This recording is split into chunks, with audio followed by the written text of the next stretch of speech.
La deuxième édition de la Semaine nationale des Jeux universitaires a pris fin ce dimanche dans l'enceinte de l'Institut national de la jeunesse et des sports, l'INJS. Pour rappel, ces Jeux avaient démarré depuis le 14 juillet dernier. Une initiative du Centre national des œuvres universitaires, le CNU. Lors de cette édition, 14 universités, instituts et grandes écoles ont pris part à la fête, plus une délégation de Burkina Faso dirigée par Alphonse Sawadogo. Les différentes structures étaient en compétition dans plus d'une dizaine de disciplines, dont la finale du football qui oppose ici l'USJPB en blanc à l'USGB. Un match âprement disputé, mais qui s'est soldé par un nul vierge pendant les 90 minutes. Il a fallu la séance des tirs au but pour départager les deux équipes, une épreuve qui sourit à l'USJPB qui réussit 3 tirs contre 1. Au chapitre des remises de prix, les 3 premiers de chaque discipline ont été primés. Dans le classement général, c'est l'USJPB qui est classé première, suivi de l'INJS et l'USGPB. Cette année, c'est la deuxième édition de l'organisation de cette activité sportive au sein de l'espace universitaire. Il y a eu beaucoup d'améliorations par rapport à l'année passée. Le ministère de l'Enseignement supérieur a inclus beaucoup d'activités cette année. Donc nous remarquons qu'il y a des améliorations. Et les sports, vraiment l'étudiant malien a besoin de sport, l'école malienne vraiment a besoin de sport. Donc nous pensons en réalité que c'est une très bonne chose et l'AM apprécie cela. Nous devons d'abord remercier l'ensemble des équipes, l'ensemble des structures qui ont bien voulu se mobiliser pour cette semaine.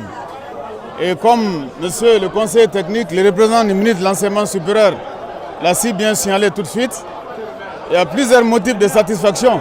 La toute première, vous voyez, c'est l'enthousiasme, c'est l'engagement des étudiants, la grande mobilisation des étudiants pour cette semaine.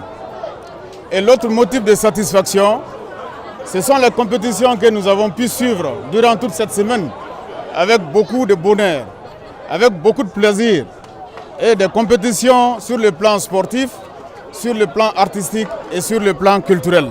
Effectivement, c'est la vision qui émerge derrière. Nous rêvons de cela, à l'avenir pouvoir organiser une semaine qui va prendre en compte l'ensemble des pays de la sous-région, pourquoi pas. C'est à travers ces jeux que nous avons la cohésion, nous avons le pardon, nous avons l'occasion d'échanger, vraiment de se dire pardon, de se dire merci. Donc, monsieur le directeur général, avec votre équipe, nous avons compris à travers cette édition que ces jeux ne doivent que continuer. Et nous vous invitons très sincèrement à persévérer l'élan, à persévérer dans les efforts pour que plus jamais ces semaines puissent être vraiment d'excellentes rencontres, d'excellentes occasions pour les élèves étudiants de se retrouver. Au nom de Madame le ministre de l'Enseignement supérieur, donc merci à tout le monde, merci à nos hôtes du Burkina Faso, Onibadenia comme on le dit, merci d'être venus, nous sommes ensemble. Et sur ces mots, je déclare au nom de Madame le ministre, close la Semaine nationale des Jeux universitaires. Mes satisfactions se situent à plusieurs niveaux. D'abord, la coopération entre nos deux CNU ont été renforcées. Nous avons eu des échanges fructueux entre les deux CNU. On a eu des visites d'infrastructures. On s'est en tout cas imprégné de l'expérience du Mali en matière d'œuvres universitaires. Ça, c'est déjà une des satisfactions. C'est-à-dire qu'au retour au pays, nous allons essayer nous aussi à notre niveau, d'essayer de voir qu'est-ce qu'on peut tirer de meilleur au Mali, puisque nous sommes tous liés par l'histoire, et essayer de voir comment nous aussi à notre niveau, nous pourrons améliorer nos œuvres universitaires. Au-delà des distinctions, ces Jeux ont été un moment de retrouvailles, de discussion, de découverte pour les uns et les autres.